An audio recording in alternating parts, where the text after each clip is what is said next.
وَلَقَدْ يَسَّرْنَا الْقُرْآنَ لِلذِّكْرِ فَهَلْ مِن مُّدَّكِرٍ الحمد لله رب العالمين والصلاة والسلام على أشرف الأنبياء والمرسلين أما بعد فأعوذ بالله من الشيطان الرجيم من همزه ونفخه ونفثه بسم الله الرحمن الرحيم رب اشرح لي صدري ويسر لي أمري واحلل عقدة من لساني يفقهوا قولي اللهم انفعنا بما علمتنا وعلمنا ما ينفعنا وزدنا علما فبشر عبادي الذين يستمعون القول فيتبعون أحسنه أولئك الذين هداهم الله وأولئك هم أولو الألباب أعوذ بالله من الشيطان الرجيم بسم الله الرحمن الرحيم وظللنا عليكم الغمام وأنزلنا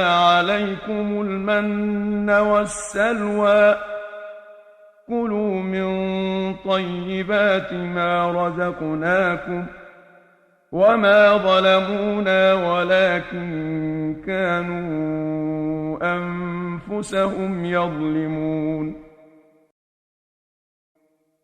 وإذ قلنا ادخلوا هذه القرية فكلوا منها حيث شئتم رغدا وادخلوا الباب سجدا وقولوا حطة نغفر لكم خطاياكم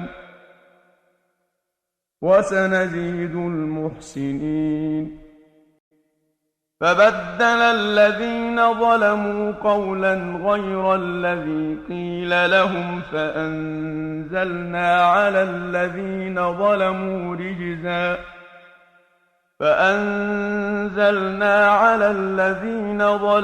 رجزا من السماء بما كانوا يفسقون أعوذ بالله من الشيطان الرجيم بسم الله الرحمن الرحيم وظللنا عليكم الغمام وأنزلنا عليكم المن والسلوى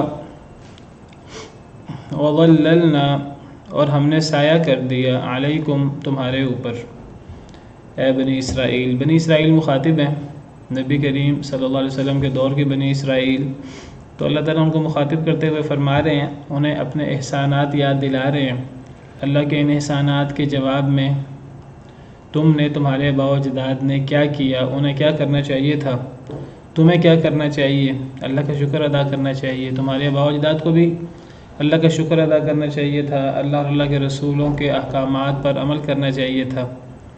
انہوں نے نہیں کیا، اللہ نے ان پر ذلت اور مسکینی طاری کر دی، حالانکہ اللہ نے اتنے انعامات کیے تھے۔ یہی اللہ رب العالمین نبی کریم صلی اللہ علیہ وسلم کے دور کے یہودیوں کو، بنی اسرائیل کو مخاطب کرتے ہوئے فرما رہے ہیں کہ اللہ کے یہ احسانات تم پر، تمہارے آباء و اجداد پر تھے، تو تمہیں اللہ کا شکر ادا کرنا چاہیے، اور اللہ کے اب جو نئے رسول ہیں محمد صلی اللہ علیہ وسلم، ان پر ایمان لا کر ان کے احکامات کو ماننا چاہیے۔ اللہ تعالیٰ اپنے احسانات یاد دلا رہے ہیں جو ان بنی اسرائیل کے آباء و اجداد پر تھے۔ وَظَلَّلْنَا عَلَيْكُمُ الْغَمَامَ اور ہم نے سایہ کر دیا تمہارے اوپر الغمام بادلوں کا، وَأَنزَلْنَا عَلَيْكُمُ الْمَنَّ وَالسَّلْوَى اور ہم نے نازل کیا تمہارے اوپر من اور سلوہ کو۔ تو بہت سارے انعامات میں سے یہ انعام بھی ہے کہ تمہارے اوپر بادلوں کا سایہ کر دیا۔ یہ کہاں بادلوں کا سایہ کیا؟ جب وہ صحرائے سینا میں تھے۔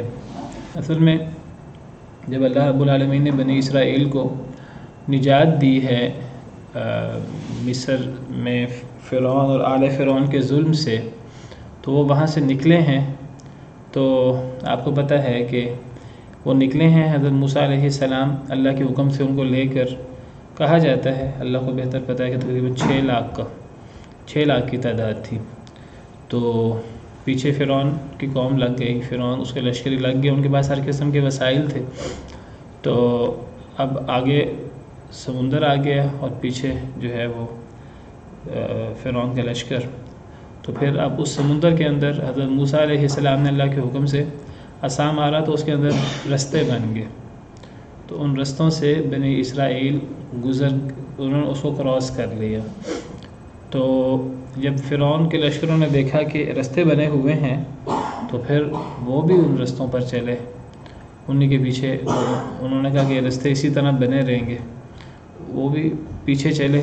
جب حضرت موسیٰ علیہ السلام اور بنی اسرائیل سارے کے سارے پار اتر گئے، اللہ تعالیٰ نے وہ رستے ختم کر دیے، وہ سارے فرعون اور فرعون کا لشکر جو ہے وہ ان رستوں پر موجود تھا، سب کے سب غرق ہو گئے۔ تو یہ کون سا سمندر ہے؟ یہ کہا جاتا ہے بحر کلزم ہے، جس کو ریڈ سی کہتے ہیں۔ میں نے کل میپ بھی اس کا ایک کتاب ہے اطلس القرآن، اس کتاب کے اندر جو ہے قرآن کریم کے اندر جو واقعات بیان ہوئے ہیں تو ان واقعات کا جو نقشہ ہے میپ انہوں نے وہ اکٹھا کیا ہے، دارالسلام نے کتاب چھاپی ہے۔ تو یہ حضرت موسیٰ علیہ السلام کا قصہ، اس کے اندر جو حضرت موسیٰ علیہ السلام کے حوالے سے جہاں جہاں حضرت موسیٰ علیہ السلام گئے تو یہ وہ ہے۔ یہ ہے حضرت موسیٰ علیہ السلام مصر سے مدین گئے اور مدین سے واپس مصر آئے۔ یہ جو اوپر کا نشان ہے نا، ایک اوپر نشان ہے اور یہ ایک تھوڑا نیچے نشان ہے، تھوڑا باریک اور اوپر تھوڑا موٹا ہے، موٹی لائن ہے۔ تو یہ جو ہے وہ مصر ہے، یہ جگہ، یہ آپ کو ماؤس نظر آ رہا ہے نا، یہ مصر ہے۔ اب یہاں سے جو مدین یہ ہے، یہ جو میپ ہے یہ نارتھ کی طرف ہے، میپ نارتھ کی طرف بنتے ہیں، اوپر کا حصہ نارتھ ہے، نیچے ساؤتھ ہے، شمال جنوب، اور یہ جو لیفٹ سائڈ کا حصہ ہے یہ ویسٹ ہوا مغرب، اور یہ جو رائٹ سائڈ ہے یہ مشرق ہوا۔ یہ مصر ہے، اور مصر سے اس رستے سے حضرت موسیٰ علیہ السلام مدین گئے ہیں۔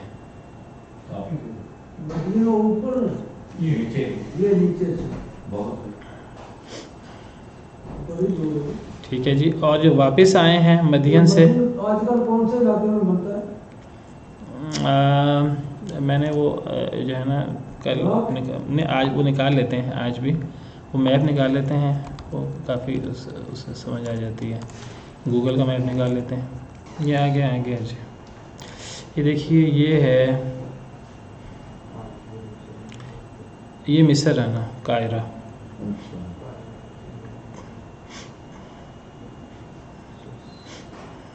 یہی جو ہے نا انہوں نے بنایا ہوا میپ ادھر، یہ مصر ہے، یہ دیکھیں یہ اردن ادھر ہے نا، یہ ادھر کر کے اردن، یہ تبوک کے ساتھ اردن ہے اصل میں نا۔ یہ سعودی عرب میں بن رہا ہے؟ نہیں سعودی عرب یہ نہیں، سعودی عرب جو ہے وہ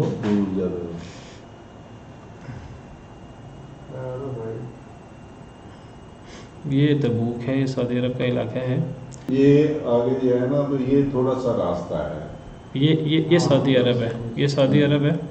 تو یہ ادھر کر کے نا یہ ایجپٹ ہے، ایجپٹ اوپر ہے، یہ ایجپٹ ہے نا جی۔ نیچے ہو رائٹ سائڈ میں، ہاں یہ مکہ سے، یہ سعودی عرب ہے نا ادھر، اچھا جی۔ یہ شرم الشیخ ہے، اس کی جو یہ مصر کی، ہاں جی۔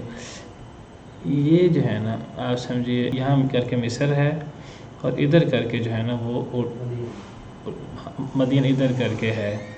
یہ مدین کا علاقہ جو ہے نا یہ میرے خیال میں بنے گا کوئی یمن وغیرہ، مجھے جو ہے نا کوئی زیادہ یہ جغرافیہ زیادہ ہے نہیں۔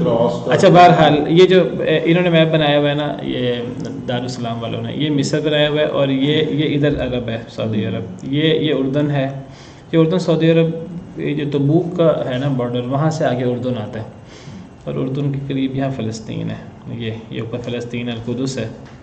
تو یہ مدین یہ ہے، یہ دیکھیں انہوں نے بحیرہ کلزم لکھا ہوا ہے اس کو، یہ بحیرہ کلزم، خلیج سویس۔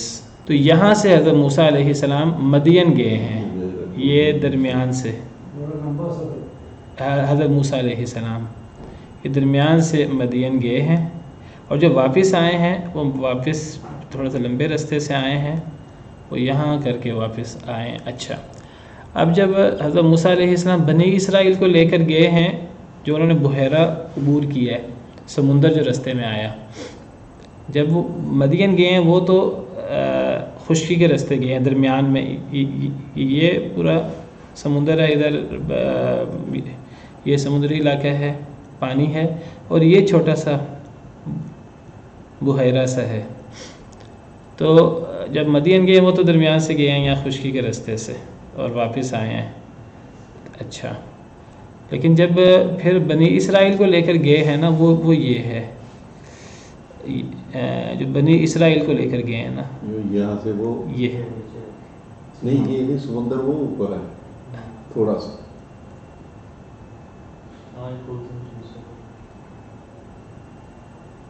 بحیرہ مسا کیا ہے؟ یہ انہوں نے 2 نشان بنائے ہیں. یہ جو ہے نا، یہ جو ہے نا جب صحرائے سینا اور تیہ میں آئے ہیں نا، وہ اصل میں یہاں سے، یہ جو چھوٹا سا بحیرہ ہے نا، بحیرہ مرہ لکھا ہوا ہے اس کو، یہ یہاں سے آپ سمجھیے کہ جو ہے وہ راستے میں جو سمندر آیا یا جو راستے میں بحیرہ آیا تو وہ یہ تھا جس میں راستے بنے تھے. ظاہری بات ہے وہ پورا سمندر نہیں ہوگا، سمندر کا تو کافی بہت بڑا ہوتا ہے، وہ کوئی چھوٹی جگہ ہوگی جس کو پار کیا ہوگا جہاں راستے بنے ہوں گے. تو بنی اسرائیل پار اترے ہیں اور فرعون کا لشکر وہ ابھی ان رستوں کے اندر موجود ہے، تو اللہ نے رستے ختم کر دیے. یہ چھوٹا سا بحیرہ مرہ. تو یہاں سے یہ تی ہے، تی اور سینا، یہاں تی کے اندر 40 سال گھومتے رہے ہیں. اصل میں یہاں سے انہوں نے جانا تھا، یہ جو ہے انہوں نے فلسطین جانا تھا. فلسطین یہ ہے، فلسطین اور قدس. تو انہوں نے جب وہاں جانے سے انکار کیا، عمالقہ کی وہ بستی تھی، وہ جس بستی سے انہوں نے جانے سے انکار کیا، تو پھر اللہ رب العالمین نے سزا کے طور پر انہیں جو ہے وہ وہیں 40 سنۃ یتیہون فی الارض قرآن میں ہے. جب انہوں نے کہا کہ اے موسیٰ تم اور تمہارا رب جاؤ جا کے لڑو، تو پھر حضرت موسیٰ علیہ السلام بڑے ناراض ہوئے اپنی قوم سے، اور انہوں نے کہا اے اللہ، میں اور میرا بھائی ہارون ہے، ہمیں آپ نے جو حکم دینا ہم دیں، یہ قوم تو میرے کہنے میں نہیں ہے. قالوا یا موسیٰ انا لن ندخلها ابدا ما داموا فيها فاذهب انت وربك فقاتلا انا هاهنا قاعدون. انہوں نے کہا جاؤ تم اور تمہارا رب جا کے لڑو، ہم تو یہاں بیٹھے ہیں، یہ تو بڑے طاقتور لوگ ہیں، ہم نہیں ان سے لڑ سکتے. تو حضرت موسیٰ کہنے لگے قال ربی انی لا املک الا نفسی واخی، اے اللہ میں تو اپنے اور اپنے بھائی کی جان کا مالک ہوں، یعنی میرے بھائی میرے کہنے پر ہیں، میں اور ہارون ہم تو تیار ہیں، لیکن اب قوم تیار نہیں، اب ہم کیا کریں. ففرق بیننا و بین القوم الفاسقین. پھر حضرت موسیٰ نے دعا کی، کہنے کہ اللہ اب ہم میں اور ہماری قوم میں جدائی ڈال دے. تو پھر اللہ نے فرمایا قال فإنها محرمۃ علیہم، اب یہ بستی ان کے اوپر حرام ہو. پہلے اللہ نے وعدہ کیا تھا کہ فتح ہوگی، تم ایک دفعہ داخل ہو جاؤ بستی کے اندر، تم لڑائی کے لیے تیار ہو جاؤ، فتح دینا اللہ کا کام ہے. اللہ نے وعدہ کیا تھا فتح کا، لیکن یہ تیار ہی نہیں ہوئے. وہ جو بزدلی اور وہ جو غلامی ان کے اندر تھی، وہ ان کے اندر رچ بس گئی تھی، تو انہوں نے ہمت نہیں کی. تو پھر اللہ نے فرمایا قال فإنها محرمۃ علیہم، ابھی بستی ان پر حرام ہو گئی ہے. 40 سنۃ یتیہون فی الارض، اب 40 سال یہ حیران و پریشان پھرتے رہیں گے. اسی کو وہ یتیہون قرآن میں ہے نا، اسی سے یہ وادی تی، یہ جو صحرائے تی اور سینا، یہ وہ جگہ ہے جہاں سمجھیے کہ یہ گھومتے رہے اور ان کو راستہ کوئی نہیں ملتا تھا. حضرت موسیٰ علیہ السلام وہیں فوت ہو گئے. تو پھر بعد میں کہا جاتا ہے کہ حضرت یوشع بن نون جو حضرت موسیٰ علیہ السلام کے خادم تھے، جب حضرت موسیٰ علیہ السلام خضر علیہ السلام سے ملنے گئے تھے، قرآن میں ان کا ذکر ہے وَإِذْ قَالَ مُوسَىٰ لِفَتَاهُ لَا أَبْرَحُ. حضرت موسیٰ کے ساتھ جو نوجوان تھے، جو حضرت موسیٰ کے خادم تھے، جو ان کے ساتھ گئے تھے، واللہ عالم، تو وہ بعد میں نبی بنے. تو پھر ان کے ہاتھ پر پھر یہ علاقہ فتح ہوا ہے، اور پھر یہ لوگ فلسطین بعد میں گئے ہیں، اور پھر اللہ نے پھر ان کو بڑا عروج دیا ہے. وَأَوْرَثْنَا الْقَوْمَ الَّذِينَ كَانُوا يُسْتَضْعَفُونَ مَشَارِقَ الْأَرْضِ وَمَغَارِبَهَا الَّتِي بَارَكْنَا فِيهَا. اللہ فرماتے ہیں جس قوم کو کمزور خیال کیا جاتا تھا، بعد میں ہم نے اس قوم کو اس زمین، جس زمین میں ہم نے برکت دی تھی، اس زمین کی مشرقوں اور مغربوں کا وارث بنا دیا. کس زمین میں برکت دی تھی؟ یعنی جو شام کا علاقہ ہے نا، تو اس شام کے علاقے میں پھر جا کر یہ آباد ہوئے ہیں، اور یہ شام اور فلسطین، اور تو اس کا ذکر ہے سورہ اعراف میں. وَأَوْرَثْنَا الْقَوْمَ الَّذِينَ كَانُوا يُسْتَضْعَفُونَ، جس قوم کو کمزور خیال کیا جاتا تھا، جن کو کمزور بنایا ہوا تھا، دبا کے رکھا ہوا تھا فرعون، آل فرعون نے بنی اسرائیل کو، ہم نے اس قوم کا وارث بنا دیا. مشارق الارض و مغاربها، زمین کی مشرق اور مغرب کا. کون سی زمین؟ التی بارکنا فیہا، جس زمین میں ہم نے برکت دی تھی. اس زمین سے کون سی زمین مراد ہے؟ یہ شام کی سرزمین مراد ہے. پوری شام کی یا یہ صرف شام کا جو علاقہ ہے، شام، القدس اور بیت المقدس، آج فلسطین، اسرائیل، یہ وہی علاقہ ہے. اس لیے یہ کہتے ہیں یہ علاقہ اصل میں ہمارا ہے. اصل میں یہ اردن اسی سائڈ پہ آتا ہے. یہ دیکھیے نا، یہ وہ علاقہ ہے نا. یہ پھر یہاں سے نکل کر پھر یہ ہے نا، یہ دیکھیں ابھی یہ القدس ہے، یہ بیت المقدس شہر ہے، اچھا بیت المقدس، یہ فلسطین ہے، یہ اردن ہے اس کے قریب. ٹھیک ہے. اصل میں عربی یہ کہتے ہیں کہ ملک شام پہلے ایک ملک تھا.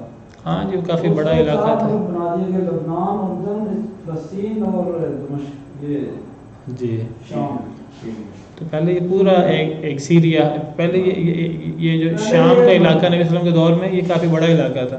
یہ سلطنت عثمانیہ بھی یہ ایک ہی تھا اس وقت شام میں، سارے علاقے میں؟ نہیں، اس سلطنت عثمانیہ میں تو بہت سارے علاقے آتے تھے. بہرحال نہیں، میرا مطلب کہ شام کا علاقہ تھا اس وقت یہ سارا کا سارا. جی. تو بہرحال یہ وہ میپ ہے.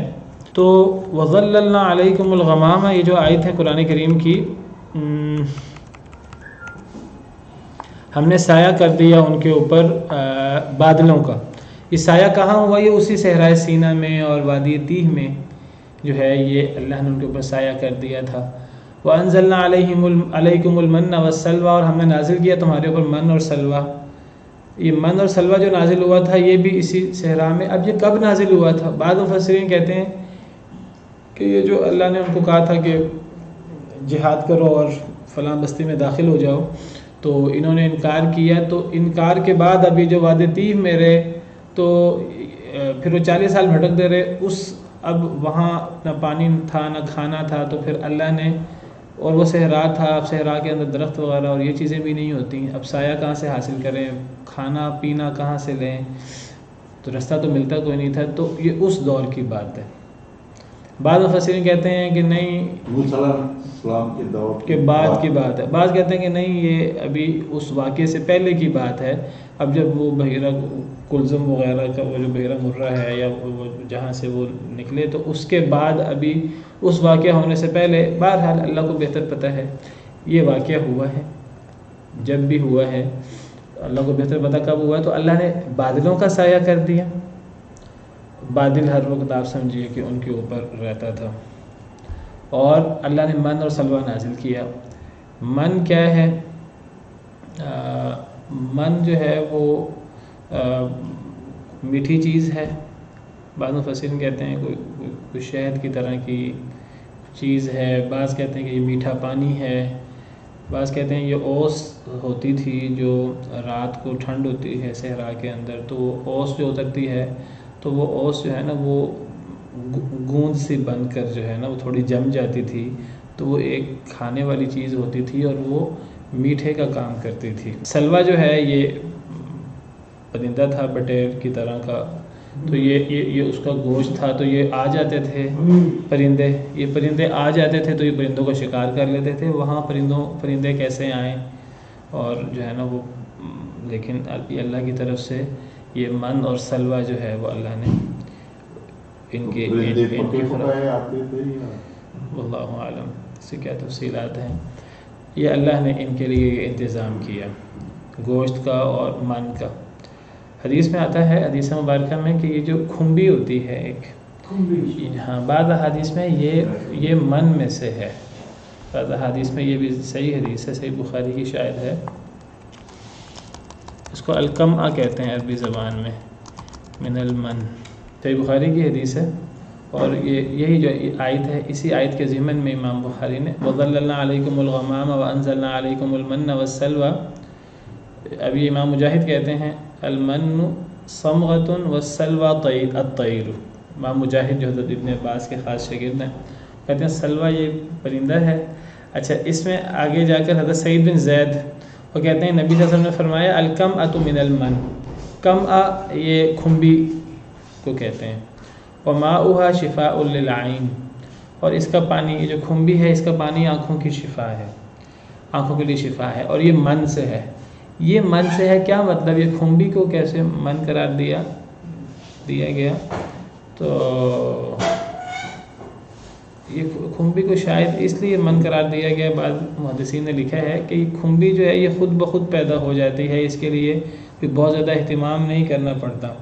جس طرح وہ من اور سلوہ وہ ان کو خود بخود بغیر محنت کے مل جاتا تھا، اور وہاں حالات نہیں تھے من اور سلوہ کے، لیکن اللہ رب العالمین نے معجزاتی طور پر ان کے لیے خاص طریقے سے انتظام فرمایا تھا. تو اس طرح کر کے کھمبی بھی جو ہے یہ باقاعدہ کوئی بہت زیادہ اہتمام کیے بغیر یہ اگاتی ہے. تو اس معنی میں اسے من قرار دیا گیا ہے، اور حکمتیں ہو سکتی ہیں کہ کھمبی کو بھی اس من سے قرار دیا گیا جس طرح اللہ تعالیٰ نے بنی اسرائیل پر من اور سلوہ اتارا. تو یہ بھی من سے ہے، الکما، اور کما سے مراد کھمبی، اور اس کا پانی آنکھوں کی شفا ہے. تو بہرحال اللہ رب العالمین اس میں ہوتا ہی نہیں جی پانی تو ہوتا ہی نہیں کھمبی. بارش کے دنوں میں ہوتی ہے یہ سب، جب بارش ہوتی ہے تو آپ کو بہت سی ہوتی ہے. اس کو اب اس سے ہر چیز سے جوس نکال لیا جاتا ہے، جیسے بھی اس کو نچوڑا جائے، جیسے بھی نکالا جائے. اس کا پانی ہے تو فرمایا کہ اس کا پانی آنکھوں کے لیے شفا ہے، اور اس کا رس یا جو بھی اس کی چیز ہے. تو یہ اللہ رب العالمین کے احسانات ہیں جو اللہ رب العالمین نے ان پر کیے. فرمایا کلوا من طیبات ما رزقناکم، کھاؤ پاکیزہ چیزوں سے جو ہم نے تمہیں رزق دیا. اب ان کا رویہ دیکھیں اور ان پر پھر اللہ تعالیٰ کے احسانات دیکھیں. اللہ تعالیٰ نے کیسے عام طریقوں سے ہٹ کر ان کے لیے انتظام فرمایا. پھر اللہ فرماتے ہیں دیکھو اللہ کے اتنے بڑے احسانات ہیں، اور ان کا رویہ کیا ہے. وما ظلمونا ولکن كانوا انفسهم یظلمون، انہوں نے ہم پر ظلم نہیں کیا لیکن وہ اپنی جانوں پر خود ہی ظلم کرتے تھے. اب اللہ کے ان احسانات کے جواب میں اللہ نے پہلے فرعون سے نجات دی. اب فرعون نے ان کو بری طرح جو ہے وہ ان پر عذاب آزمائش تھی کہ بچے قتل کر دیتے تھے. تو اللہ نے نجات دی، فرعون سے ان کے بدترین دشمن سے نجات دی. پھر یہ شرک میں مبتلا ہو گئے. پھر اب اللہ تعالیٰ نے ان پر کتنے انعامات کیے جن کا پیچھے ذکر آ رہا ہے. انہوں نے کہا ہم نے اللہ کو دیکھنا ہے. پھر یہ جو ہے وہ میدان تیہ میں رہے، وہ جہاد سے انکار کر دیا. کتنے بڑے بڑے جرم ہیں ان کے جن کا اللہ نے ذکر فرمایا ہے. اللہ فرماتے ہیں یہ جرم کر کے اور یہ سارے کام کر کے یہ انہوں نے ہم پر کوئی زیادتی نہیں کی. اللہ کو کوئی کیسے نقصان پہنچا سکتا ہے؟ نہ یہ اللہ کو نقصان پہنچا سکے اور نہ دین اسلام کو کوئی نقصان پہنچا سکتا ہے. دین اسلام کو کوئی ختم بھی نہیں کر سکتا، کوئی دین اسلام اور اسلام والوں کو بھی بہت زیادہ نقصان نہیں پہنچا سکتا. ظاہری طور پر اگر وقتی طور پر تھوڑا بہت غلبہ بھی ہو جائے وہ ایک آزمائش کے لیے ہوتا ہے، ورنہ اللہ کو کوئی نہیں نقصان پہنچا سکتا اور دین اسلام کو اور اسلام والوں کو کوئی نقصان نہیں پہنچا سکتا. اللہ فرماتے ہیں انہوں نے ہم پہ ظلم نہیں کیا، اپنے آپ پہ ظلم کیا ہے، اپنا ہی دنیا آخرت تباہ کی ہے. ہمارے تو ان پہ اتنے احسانات ہیں. اللہ کو کوئی نقصان نہیں پہنچا سکتا جیسے میں نے ذکر کیا، اور دین اسلام کو کوئی نقصان نہیں پہنچا سکتا کیونکہ اللہ نے دین کو باقی رکھنا ہے. حق اور باطل کی کشمکش میں اللہ نے حق کو غالب رکھنا ہے. اللہ فرماتے ہیں قل جاء الحق وما يبدئ الباطل وما يعيد، اے اللہ کے نبی صلی اللہ علیہ وسلم آپ فرما دیجیے حق آ گیا ہے، نہ باطل پہلے کبھی اس نے سر اٹھایا ہے نہ وہ آئندہ کبھی سر اٹھائے گا. یعنی باطل کو کبھی بھی ایک دائمی غلبہ نہیں ہوگا. یہ اللہ کی ایک سنت ہے، نہ باطل کو پہلے کبھی غلبہ ہوا ہے نہ آئندہ کبھی غلبہ ہوگا. اصل تو غلبہ حق کا ہے جس کو نبی صلی اللہ علیہ وسلم نے فرمایا تھا جاء الحق وزهق الباطل. اللہ نے قرآن میں اس کا ذکر کیا ہے. جب آپ نے مکہ مکرمہ کو فتح کیا تو اللہ کے حکم سے تو آپ نے فرمایا حق آ گیا باطل چلا گیا، ان الباطل کان زہوقا، باطل کا کام ہی جانا ہے.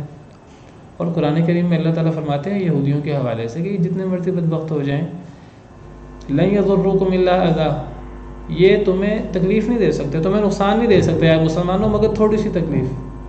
وَإِن يُقَاتِلُوكُمْ يُوَلُّوكُمُ الْأَدْبَارَ، اگر یہ تم سے لڑنا بھی شروع ہو جائیں تو پیٹ پھیر کر یہ خود ہی بھاگیں گے. تو یہ اللہ کے وعدے ہیں. اللہ فرماتے ہیں اپنے آپ پہ ظلم کرتے رہے. اللہ پر اسلام پر کوئی ظلم نہیں ہے ان کا، اپنے آپ پر ظلم ہے. یوسف علیہ السلام اور حضرت موسیٰ علیہ السلام کے درمیان کتنا فرق ہے؟ واللہ عالم. دیکھیے کہا جاتا ہے کہ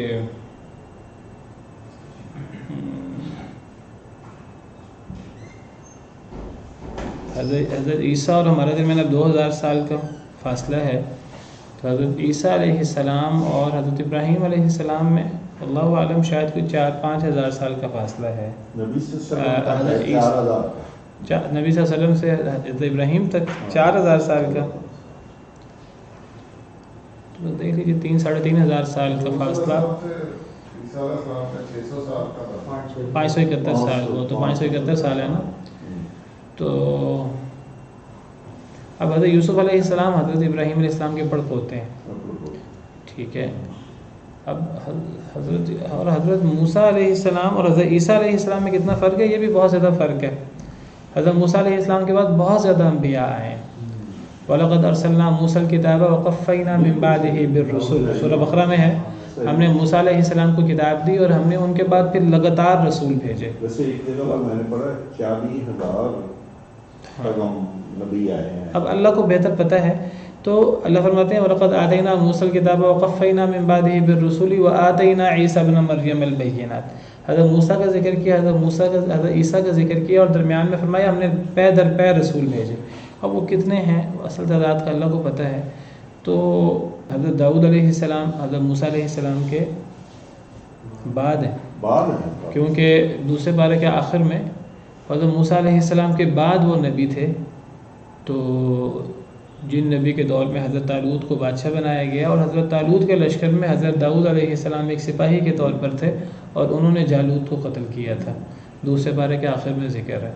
بعد میں یہی حضرت داؤد علیہ السلام پھر بادشاہ بن گئے تھے اور پھر ان کی اولاد حضرت سلیمان علیہ السلام. تو یہ جو لمبے چوڑا سلسلہ ہے انبیاء کا, یہ حضرت موسیٰ علیہ السلام کے بعد ہے. اب حضرت موسیٰ علیہ السلام اب یہ درمیان میں بنتے ہیں حضرت ابراہیم اور حضرت عیسیٰ کے, یا اللہ کو بہتر پتہ ہے. ویسے حضرت موسیٰ علیہ السلام کے قصے میں حضرت یوسف کا ذکر آتا ہے.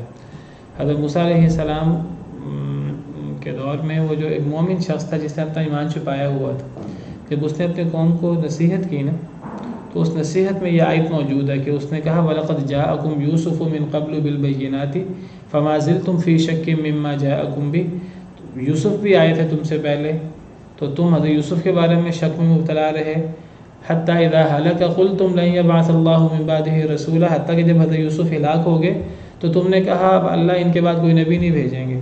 یعنی وہ مومن آل فرعون جس کو کہتے ہیں, جس نے اپنا ایمان چھپایا ہوا تھا, تو وہ کہنے لگا کہ حضرت یوسف کے دور میں تم ان کی زندگی میں تو شک میں مبتلا رہے, تم سے مراد تمہارے باو اجداد جو حضرت یوسف کے دور میں تھے تو ایمان نہ لائے. جب وہ فوت ہو گئے اب تم ان کی شان میں کلابے میں لانے لگے کہ ان کے بعد تو کوئی نبی نہیں آئے گا.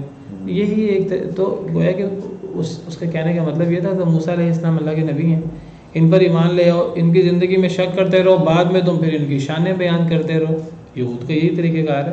اب آج یہود کے نزدیک حضرت موسیٰ علیہ السلام سب سے افضل ہے, لیکن اپنے دور میں وہ حضرت موسیٰ علیہ السلام کے ساتھ کیا کرتے رہے اور تورات کے ساتھ کیا کرتے رہے. نبی صلی اللہ علیہ وسلم نے یہود سے کہا ایمان لے آؤ, کہنے لگے کہ ہمیں تو حکم ہے ہم اپنے انبیاء پر اپنی کتابوں پر ایمان لائیں. تو اللہ نے قرآن میں فرمایا پھر تم اپنے انبیاء کو قتل کیوں کرتے تھے؟ یہ تو تمہارا ایسے بہانہ ہے نا کہ ہم تو اپنے انبیاء پر ہمیں تو اپنے انبیاء پر ایمان لانے کا حکم ہے, اپنے انبیاء پر نہیں, جو نبی آئے اس پر ایمان لانے کا حکم ہے. قُلْ فَلِمَ تَقْتُلُونَ أَنْبِيَاءَ اللَّهِ مِنْ قَبْلِ إِن كُنتُم مُؤْمِنِينَ. تو بہرحال یہ انعامات تھے اللہ کے ان پر اور آگے سے ان کا رویہ تھا. تو اللہ نے فرمایا کہ وہ اپنے آپ پہ ظلم کرتے تھے, ہم پر کوئی ظلم نہیں کیا. میں ذکر کر رہا تھا اللہ کو کوئی ویسے نقصان نہیں پہنچا سکتا, اللہ کی بادشاہت میں کوئی ذرہ برابر کمی نہیں کر سکتا, اللہ کے دین کو کوئی نقصان نہیں پہنچا سکتا, اللہ کے بندوں کو کوئی نقصان نہیں پہنچا سکتا. کہیں کوئی ظلم ہوتا ہے اللہ کے بندوں پر, وہ ایک وقتی سا ایک ہوتا ہے, وہ ایک دائمی چیز نہیں ہوتی, پھر اللہ کی مدد ہوتی ہے. والعاقبۃ للمتقین, انجام متقی لوگوں کے لیے ہے. اسی لیے اللہ فرماتے ہیں یریدون لیطفئوا نور اللہ بافواہہم, لوگ اللہ کے نور کو اپنے منہ سے بجھانا چاہتے ہیں. واللہ متم نورہ, اللہ نے اپنے نور کو پورا کرنا ہی کرنا ہے. ولو کرہ الکافرون, چاہے کافر ناپسند کریں. هو الذی ارسل رسولہ بالہدی ودین الحق, اللہ نے اپنے رسول کو ہدایت و دین حق کے ساتھ بھیجا. لیظہرہ علی الدین کلہ, تاکہ وہ تمام ادیان پر غالب کر دے. ولو کرہ المشرکون, چاہے مشرک ناپسند کریں. تو یہ دین کا غلبہ ہمیشہ ہوتا ہے. حق اور باطل کی کشمکش ہمیشہ چلتی ہے. باطل بڑا پھولا ہوا جھاگ کی طرح نظر آتا ہے, سمندر کے اوپر جھاگ کی طرح، یہ یوسف علیہ السلام- لیکن باطل جو ہے نا وہ ختم ہو جاتا ہے. یہ اور نوح جو علیہ السلام کی اولاد ہی ہے یہ جو مطلب اسرائیلی تھی نا جی جی جو جی موسیٰ علیہ السلام کے جی ساتھ جی پائے. حق جو ہے نا یہ باقی رہتا ہے. آپ دیکھیں جب بھی حق باطل کی کشمکش ہوئی ہے نا، چاہے اپنے دور میں حق والوں کے ساتھ ظلم ہوتا رہا، لیکن آپ دیکھیں بقا حق کو رہی ہے. امام انبیاء کرام علیہ السلام کے قصوں میں آپ دیکھیں، حضرت موسیٰ اور فرعون کے قصے میں حضرت موسیٰ اور حضرت موسیٰ کی دعوت کو بقا ہوئی. فرعون کا بڑا ٹیکا تھا اس دور میں، لیکن اپنے آپ کو رب کہتا تھا، لیکن فرعون کا ماننے والا کوئی بھی نہیں ہے. حضرت موسیٰ کے پیروکار آج یہودی عیسائی بھی اپنے آپ کو حضرت موسیٰ کا پیروکار کہتے ہیں، مسلمان بھی حضرت موسیٰ علیہ السلام کا مقام سب کے نزدیک ہے. ہمارے ائمہ کرام ہیں، سلف صالحین ہیں، ان کا بڑا ٹکراؤ رہا ہے حکمرانوں سے. امام احمد بن حنبل کا، امام ابو حنیفہ رحمہ اللہ، امام مالک، ان کے ٹکراؤ ہوئے حکمرانوں سے، اور بڑے بڑے طاقتور حکمران تھے. آج کل تو چھوٹی چھوٹی مملکتیں ہیں، اس دور میں تو پوری اسلامی مملکت ان کے تحت ہوتی تھی، لیکن ان حکمرانوں کو آج کوئی نہیں جانتا. ائمہ کو ہر کوئی جانتا ہے. حضرت امام احمد بن حنبل کو کس نے عذاب میں مبتلا کیا اس کا نام شاید کسی کو پتہ نہ ہو، امام احمد بن حنبل کا نام سب کو پتہ ہے. امام مالک کو کس نے ان پہ ظلم کرایا تھا، وہ فتویٰ دیتے تھے کہ زبردستی کی طلاق نہیں ہوتی.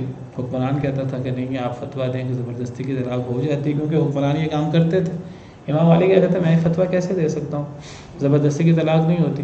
امام مالک کو آج سب جانتے ہیں، لیکن وہ جس نے ظلم کیا امام مالک پر اس کو کوئی نہیں جانتا. تو یہ میرے کہنے کا مقصد یہ ہے کہ جب بھی کوئی قوم، کوئی انسان انفرادی طور پر یا اجتماعی طور پر کوئی ظلم کرتا ہے تو وہ اپنے آپ پہ ظلم کرتا ہے، اس کا خمیازہ اسی کو بھگتنا پڑتا ہے. وہ نہ اللہ کو نقصان دے سکتا ہے، نہ وہ اللہ والوں کو، نہ اللہ کے دین کو وہ ختم کر سکتا ہے. اللہ کے دین کو، اللہ والوں کو ختم نہیں کر سکتا. وقتی طور پر آزمائشیں ہوتی رہتی ہیں. وَإِذْ قُلْنَا ادْخُلُوا هَٰذِهِ الْقَرْيَةَ، اور جب ہم نے کہا داخل ہو جاؤ اس بستی میں، فَكُلُوا مِنْهَا حَيْثُ شِئْتُمْ رَغَدًا، پس کھاؤ اس سے جہاں سے تم چاہو، رغداً وافر. اس بستی سے مراد اکثر مفسرین کے مطابق بیت المقدس ہے. تو ہم نے کہا کہ اس بستی میں داخل ہو جاؤ اور تم جہاں سے جاؤ کھاؤ. وَادْخُلُوا الْبَابَ سُجَّدًا، اور داخل ہو جاؤ دروازے سے سجدہ کرتے ہوئے. وَقُولُوا حِطَّةٌ، اور کہو حِطَّةٌ، رکھ دینا ہے. حِطَّہ رکھنا، معاف کرنا، اسے مراد معاف کرنا ہے. یہ واقعہ ہے جب انہوں نے حضرت موسیٰ علیہ السلام نے ان سے کہا کہ اس بستی سے لڑنا ہے، انہوں نے کہا ہم نہیں لڑیں گے، جاؤ تم اور تمہارا رب لڑو. پھر وہ میدان تیہ میں بھٹکتے رہے. پھر بعد میں جب غلبہ ہوا، بعد میں حضرت یوشع بن نون کے دور میں، تو اب اللہ نے فرمایا کہ اب یہ بستی جو ہے اس پہ تمہارا غلبہ ہو گیا ہے، اب اس بستی میں داخل ہو جاؤ اور جہاں سے جاؤ کھاؤ. بڑی وافر نعمتیں ہیں اس بستی کے اندر، لیکن شرط یہ ہے کہ تم نے دروازے سے سجدہ کرتے ہوئے داخل ہونا ہے، اللہ کے سامنے جھکتے ہوئے داخل ہونا ہے، اللہ کا شکر ادا کرتے ہوئے داخل ہونا ہے. وقولوا حطۃ، اور تم نے منہ سے کہنا ہے حطہ. حطہ کا مطلب یعنی معاف کر دیا جائے، ہمارے گناہ ہم سے اتار دیے جائیں. حطہ کا مطلب اتارنا عربی زبان میں. اگر تم عملاً سجدہ کرتے ہوئے اللہ کا شکر ادا کرتے ہوئے داخل ہوگے اور زبان سے تم جو ہے وہ استغفر اللہ پڑھتے ہوئے اور اپنے گناہوں کی معافی مانگتے ہوئے حطہ کہتے ہوئے داخل ہوگے، تو پھر کیا ہوگا؟ نغفر لکم خطایاکم، ہم تمہاری خطائیں معاف کر دیں گے. اللہ رب العالمین تو غفور الرحیم ہے. عملاً بھی تمہیں شکر کرتے ہوئے اور زبان سے بھی تمہیں معافی مانگتے ہوئے داخل ہونا، تو ہم تمہاری خطائیں معاف کر دیں گے. وَسَنَزِيدُ الْمُحْسِنِينَ، اور ان قریب ہم زیادہ دیں گے احسان کرنے والوں کو. صرف خطائیں معاف نہیں ہوں گی، ہم مزید احسانات بھی کریں گے. لیکن بدبخت لوگ تھے. فَبَدَّلَ الَّذِينَ ظَلَمُوا، پس بدل دیا ظالم لوگوں نے، جو ظالم لوگ تھے انہوں نے بدل دیا قولاً، قول کو. قول سے مراد یہ جو حطہ ہے، اللہ نے فرمایا تھا حطہ کہتے ہوئے داخل ہو. حطہ کا مطلب کہ ہمارے گناہ معاف کر دیے جائیں. انہوں نے اس قول کو بدل دیا، غیر الذی قیل لہم، سوائے اس کے جو انہیں کہا گیا تھا. انہیں کہا گیا تھا حطہ کہتے ہوئے داخل ہو، تو انہوں نے حطہ نہیں کہا، بلکہ بعض احادیث سے پتہ لگتا ہے کہ انہوں نے اس کی جگہ پر جو جملہ بولا وہ حبۃ فی شعیرۃ، کہ جو کا یا حبۃ انہوں نے اس کی جگہ بولا. اور یہ جو ان سے کہا گیا تھا کہ اس کے میں ضائع حتہ کا مطلب رکھنا، نہیں حبہ. حبہ مطلب دانہ. بجائے اس کہ معافی مانگتے انہوں نے کہا ہمیں دانے چاہیے، ہمیں غلہ چاہیے. اور انہیں حکم دیا گیا سجدہ کرتے ہوئے داخل ہو، تو وہ سجدہ کرنے کی بجائے پیٹھ کے بل گھسٹتے ہوئے داخل ہوئے. یعنی اتنا زیادہ وہ تکبر اور اناد میں اور اللہ کی نافرمانی میں کہ اللہ کی سری نافرمانی. اللہ نے فرمایا شکر گزار ہوتے ہوئے داخل ہو، انہوں نے گویا کہ اللہ کے حکم کا مذاق اڑایا، اور مذاق اڑاتے ہوئے وہ سجدہ کر کے داخل ہونے کی بجائے اگر نہیں ماننا تھا نہ وہ سجدہ کرتے ہوئے داخل ہوتے، یہ بھی نافرمانی ہوتی، لیکن وہ مذاق اڑاتے ہوئے پیٹھ کے بل گھسٹتے ہوئے داخل ہوئے. یہ کتنا بڑا مذاق ہے اللہ کے احکامات کے ساتھ. پھر اللہ نے فرمایا کہ حتہ کہتے ہوئے داخل ہو، تو حتہ کی بجائے حبہ کہتے ہوئے داخل ہوئے کہ ہمیں دانے چاہیے. معافی مانگنے کی بجائے انہوں نے بدل دیا، اس عمل کو بھی بدل دیا، اس قول کو بھی بدل دیا. احادیث مبارکہ سے پتہ لگتا ہے. تو اللہ فرماتے ہیں فَأَنزَلْنَا عَلَى الَّذِينَ ظَلَمُوا رِجْزًا مِّنَ السَّمَاءِ، پس ہم نے نازل کر دیا ظالم لوگوں پر عذاب آسمان سے، بِمَا كَانُوا يَفْسُقُونَ، بسبب اس کے جو وہ فسق و فجور کرتے تھے، جو وہ اللہ کی نافرمانی کرتے تھے. تو اس اللہ کی نافرمانی کے سبب ہم نے ان کے اوپر آسمان سے عذاب نازل کیا. یہ عذاب کیا تھا؟ اب مختلف آراء ہیں علماء کی. زیادہ بہتر رائے یہ ہے کہ اللہ نے ان پر طاعون کی بیماری نازل کر دی تھی، اور اس طاعون کی بیماری کے اندر جو ہے وہ یہ ظالم لوگ جنہوں نے یہ کیا وہ اس بیماری کا اللہ کے عذاب کا شکار ہوئے. صحیح بخاری کی حدیث ہے، حضرت اسامہ بن زید سے کسی نے سوال کیا کہ آپ نے نبی صلی اللہ علیہ وسلم سے طاعون کے بارے میں کیا سنا ہے، حضرت اسامہ بن زید سے. تو حضرت اسامہ بن زید کہنے لگے کہ نبی صلی اللہ علیہ وسلم نے فرمایا الطاعون رجس، طاعون ایک عذاب ہے، ارسل علی طائفۃ من بنی اسرائیل، جو بنی اسرائیل کی ایک جماعت پر اترا تھا. او علی من کان قبلکم، یا آپ نے فرمایا یہ ان لوگوں پر اترا تھا جو تم سے پہلے کوئی قوم تھی ان پر اترا تھا. فَإِذَا سَمِعْتُمْ بِهِ بِأَرْضٍ، اگر تم کسی جگہ طاعون کے بارے میں سنو، فَلَا تَقْدَمُوا عَلَيْهِ، پھر اس بستی میں داخل نہ ہو. وَإِذَا وَقَعَ بِأَرْضٍ وَأَنْتُمْ بِهَا، اور اگر وہ طاعون کسی بستی میں آ جائے اور تم اس میں موجود ہو، فَلَا تَخْرُجُوا فِرَارًا مِنْهُ، پھر تم وہاں سے نکلو نہیں. تو طاعون کے بارے میں صحیح بخاری کی حدیث ہے. تو حضرت اسامہ بن زید سے کسی نے پوچھا، صحابی سے، کسی تابعی نے، کہ نبی صلی اللہ علیہ وسلم نے طاعون کے بارے میں کیا فرمایا؟ تو آپ نے فرمایا یہ عذاب ہے جو بنی اسرائیل پر یا پچھلی کسی بستی پر اترا تھا. اب جب یہ کسی قوم میں آ جائے تو باقی لوگوں کو وہاں داخل نہیں ہونا چاہیے، اور جو اس میں پہلے موجود ہیں انہیں وہاں سے نکلنا نہیں چاہیے، انہیں وہیں رہنا چاہیے. تو اس سے استدلال کرتے ہوئے علماء کہتے ہیں کہ غالب رائے یہ ہے کہ ان پر طاعون نازل ہوا تھا. بعض علماء نے اور بھی آراء بیان کی ہیں. بہرحال کوئی بھی عذاب ہو تو ان کے گناہوں کی وجہ سے اور ان کے اس اعمال کی وجہ سے ان لوگوں پر جو بستی میں سجدہ کر کے داخل ہونے کی بجائے پیٹھ کے بل گھسٹتے ہوئے داخل ہوئے اور حتہ کی بجائے حبہ کہتے ہوئے داخل ہوئے، ان لوگوں پر اللہ کی طرف سے یہ عذاب اترا. سبحان ربک رب العزت عما یصفون وسلام علی المرسلین والحمد للہ.